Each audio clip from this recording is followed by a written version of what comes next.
Welcome to the third module of our second phase here, where we are uncovering the real problems and the deepest problems that our prospects have in order to use those problems later on into our copy and have the highest converting piece of copy possible. Remember, a high converting piece of copy is not about the words you use in it, but rather about how deep you can go into these problems and how good you are at extracting these problems and then plugging them into your copy later on. So all we are doing here is just the setup that we need in order for us to start being able to craft high converting copy. Whenever I'm gonna write a piece of copy, whether there is a mail, whether there is a long video, 45-minute video, 50-minute video, or even a series of videos, an entire event of 4 videos, I'm always gonna start right here. This is gonna be the layer 1 of problems, and this is the shallowest of the layers. It's still very, very impactful if you get it right, and most people, most copywriters, don't even get it right on this specific layer. So if you manage to get it right here, you're already in front of majority of the copywriters out there. Whenever I start writing a promotion, whatever that is,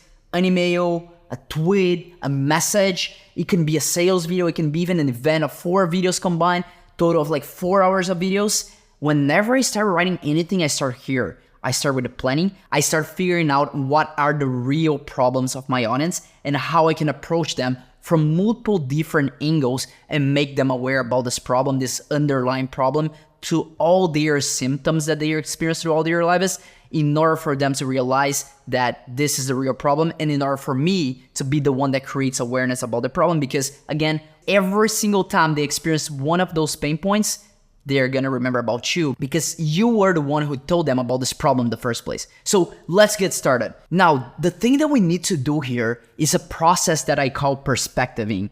Perspectiving is the act of putting yourself into other people's perspective. It's kind of like when you have a MacBook like this one and you run Windows on it, it's possible to do that. So basically, you're just running another reality inside of a simulation here, and that's what we're doing with our heads. We're simulating other people's reality inside of our heads and trying to see things from their perspective so we can understand their worldview, and then we can uncover their beliefs, their problems, their assumptions, their conclusions, and everything that makes that pyramid belief that they sit on top of. So the process of perspectiving, it's quite resource intensive. Just like running a Windows operational system on a MacBook computer is gonna be very resource intensive, running this simulation inside of our heads is very resource intensive as well. So I say that because first, it might hurt a little bit going through this process. Having to see things from other people's perspectives, it's hard, and it's gonna be resource intensive for your brain. So you're gonna feel tired, you're gonna feel like you don't wanna do it, you're gonna feel like procrastinating it, but that's part of the game, and I want you to be aware of it, that you have to go through this process in order to have high converting copy. Now, there is a way to make this so much easier for us. Back in the days, decades ago, or more like 3 months ago, 4 or 5 months ago, that process was way, way harder because this was what was feeding all the simulation. Now you're running the simulation both here and also inside of your computer, because we are gonna use tools like ChatGPT in order to help us uncover those real problems.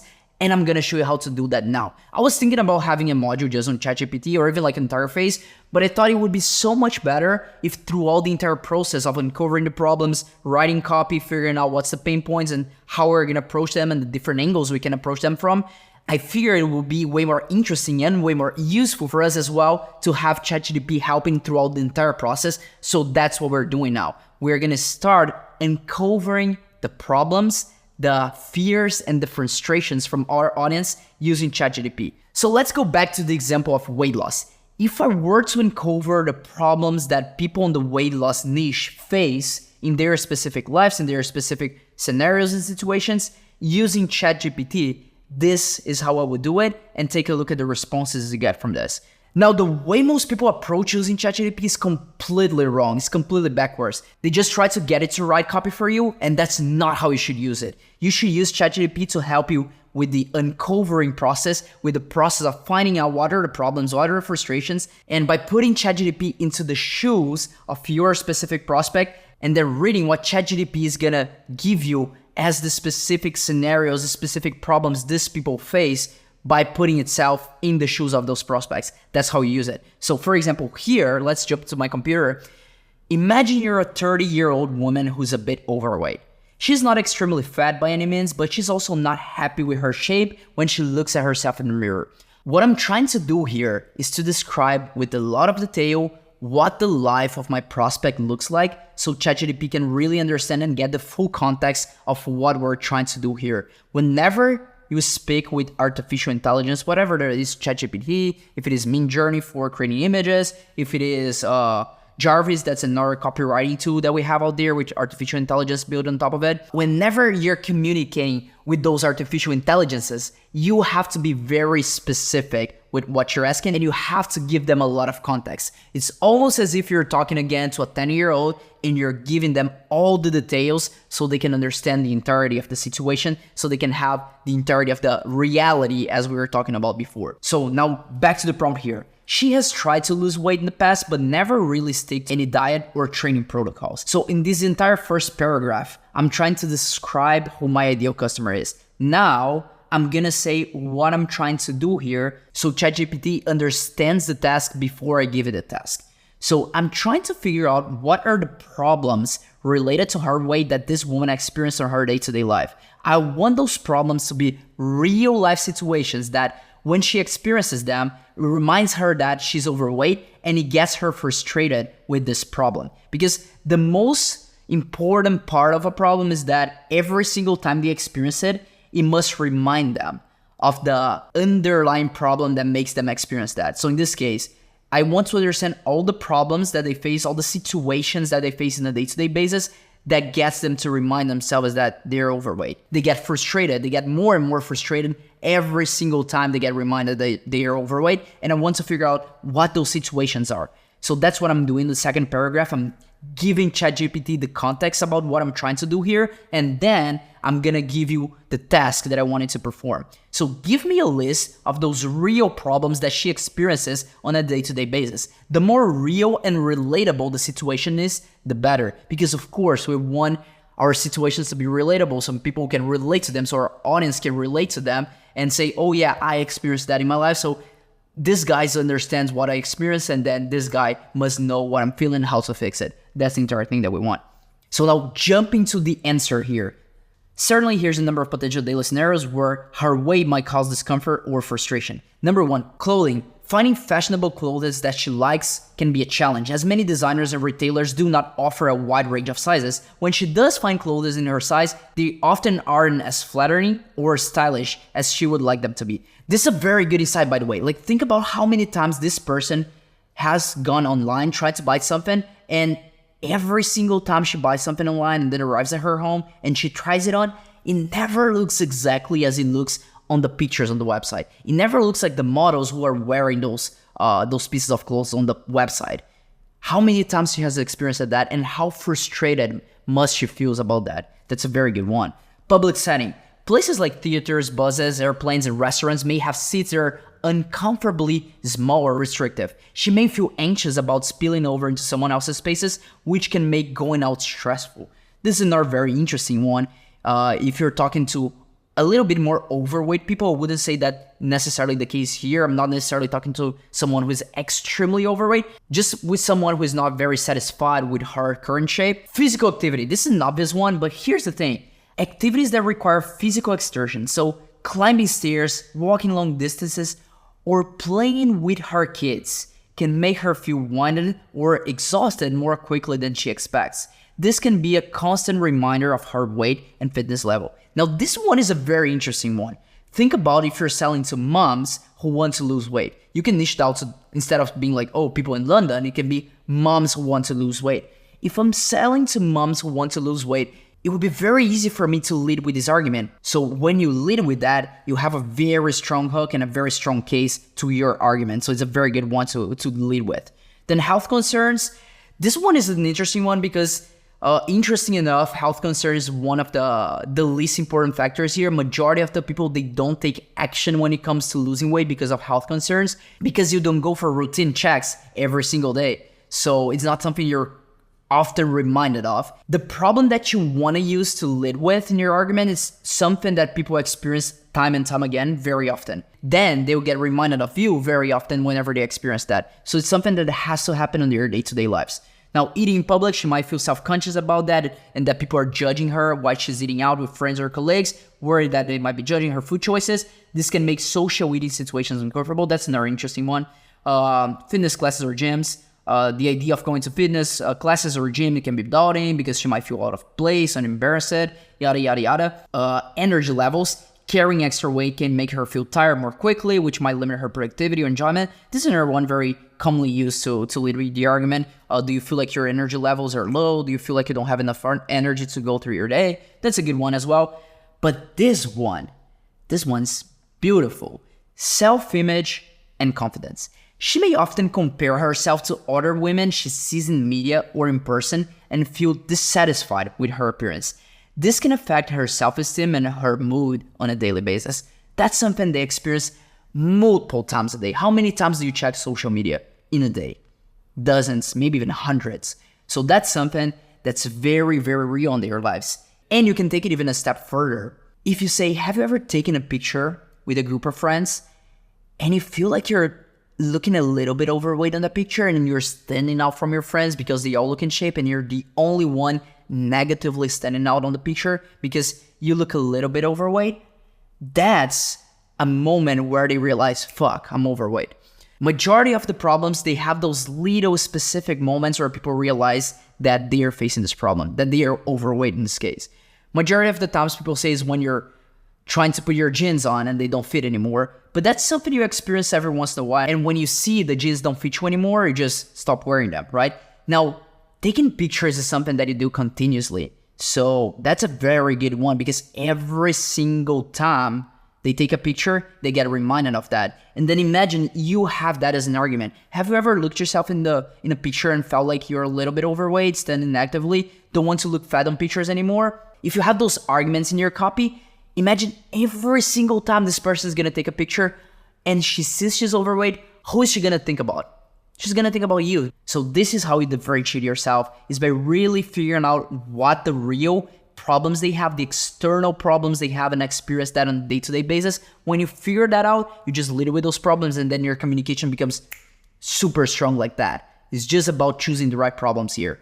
So then we have joint pain. Again, this is only an extreme scenario, and it's very, like, if you get to this scenario, it's very easy to live with that because the pain is just so real and it's always there that people really need to fix it and they really want to fix it, but it takes a very good time to get there. So majority of the people, they are not going to be in this stage yet. So it's a little bit of a strategic decision you have to take here if you want to just speak to the people who are already in pain, like physical pain, or if you also want to speak with these people who are way more people who are in mental pain, if you will, instead of physical pain. And then activities requiring weight limits. Some activities such as ziplining, horseback riding, or amusement park rides may have weight restrictions, which can make her feel excluded or embarrassed. Cool. Now, I went even a step further here. After that, I said, I want even more real scenarios. Like, for example, the self-image one. It is a good one, as I told you. But I want concrete examples of when that happens to her. It could be when she buys an outfit that looks great on someone she saw on Instagram, but looks terrible on her in real life due to her weight. Another one would be when she takes a picture with friends and realizes she's the one standing out negatively among all her friends because of her weight. So I gave ChatGPT the example exactly as I'm giving you. Gave it the context, and then I'm saying I want things like this, and I want even more real scenarios. So I'm talking to ChatGPT almost as if I'm talking to you here. I'm explaining the full scenario. I'm explaining what I'm thinking as I'm reading that, so it can understand what my context is and what I'm trying to accomplish here, and then it can refine its output based on that. Let's see here, online shopping disappointments. She sees an outfit on the model online and buys it, excited for how it will look. But when it arrives and she tries it on, it doesn't fit right or look as good as she imagined it due to her weight. This experience can lead to feelings of disappointment and frustration. Group photos. When she's in a group photo with friends or family, she might notice that she stands out because of her weight. Comparing herself to others in the photo can make her self-conscious and unhappy with her appearance. Mirror reflection in public. She could walk in public, see a reflection.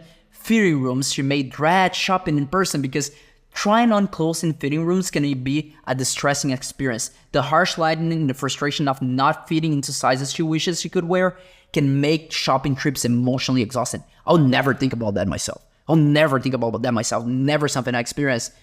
So That's the perk of using ChatGPT. You're gonna get examples, you're gonna get real life situations like this that you're never gonna come up with by yourself. That's why you should use it, and that's why it's so good to take advantage of the world's most powerful brain to get the work done for you. Dating is a relationship. If she's dating, she might feel anxious about what her date thinks of her body. She could worry about things like whether she can comfortably sit in a booth at a restaurant, or if her date will be turned off when they hug, or if the date leads to more intimate moments. Makes a lot of sense as well. Social gatherings at the beach or pool, public transport during peak hours, workplace cheers, bending over or crunching down, physical intimacy. So all of those are very, very good fears and frustrations we can tap on in real scenarios of when those problems manifest themselves, and we can use that to lead our communication. Those are the problems we need to use in order to hook people, in order to get their attention and get them interested in what we have to say. And then lastly, what I did here is I asked ChatGPT to come up with a list of fears and frustrations, which is the entire end goal of this module, is to come up with a list of fears and frustrations. That's the exercise here. So whatever you're doing for your specific niche, it could be the same niche you're doing on phase 1. Do this as well. Go through this process of talking to ChatGPT, and then the end goal here is for you to come up with a list of fears and frustrations that this person has and relates and derives from her, in this case, overweight problems. In your case, going to be from the other problems they face, of course. Now, I wanted to create a list of fears and frustrations for this person that derives from her overweight problems. Sure, here's the list. Fear of judgment. She might fear being judged or stigmatized by others because of her weight. This could extend to everyday situations like eating in public or going to the gym, or more intimate situations like dating or physical intimacy. She might be afraid of developing weight-related health conditions, yada, yada, yada, such as diabetes or joint problems. Fear of rejection, that's a good one. Whether it's in personal relationships or professional situations, she might feel fear of rejection based on her weight. This can manifest as anxiety about dating, job interviews, social gatherings, etc. Frustration with clothing, she might feel frustrated by the lack of fashionable and comfortable clothing options available for her size. Shopping can become a source of stress rather than enjoyment. That's a very good hook as well. Is shopping a rather of stress rather than enjoyment for you? It's a very good hook for an ad or for an email, for example. And then frustration with weight loss attempts. She might be frustrated with her unsuccessful attempts to lose weight. It's a very real one. Pretty much every single person who wants to lose weight have tried to lose weight before and has failed at. So it's a very good one to lead with as well and say, that's why every single time you tried to lose weight, you weren't successful with it. It's because of that. And then by using this argument, you're implying that you know that people have tried to lose weight before and they have failed to do so. And they go, oh, this guy really understands what I'm going through. So he must know what he's talking about and he must have a solution for me. This is what I mean when I say that being a copywriter is about understanding people's problem better than they understand the problem themselves. It's exactly this. It's when you use those little elements in your arguments, they're going to realize that. They're going to realize you understand their problem better than themselves. And then that's when you get the visceral desire. Fear of missing out. She might fear missing out on activities or experiences because of her weight, such as certain physical activities, travel experiences, or social events. That's a very good one. One of the most powerful emotional triggers in marketing is scarcity. And scarcity is directly related to fear of missing out. So whenever you have fear of missing out in your promotion, in your mail, in your advertising, it works extremely well and it works so much better than when you don't have it because you're tapping on that emotional trigger, which is scarcity. Now, frustration with social expectations, fear of not being taken seriously. This is a very good one as well. She might fear that people won't take her skills, talents, or thoughts seriously because of her weight. This can affect her confidence in professional or personal settings. That's a very, very interesting one as well. Imagine having an ad that just goes, do you feel like you're not taken seriously on your work because of your weight?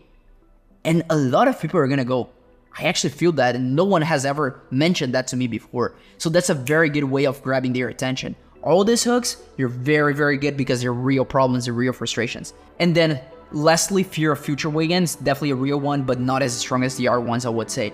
Now, basically what you have to do here is this. Have this conversation with ChatGPT, figure out this list of around 10 real frustrations and problems that your target market has, and we are gonna use those later on to write your copy, and we are gonna use those on the next module in order to figure out their real problems and go layers deep into those problems.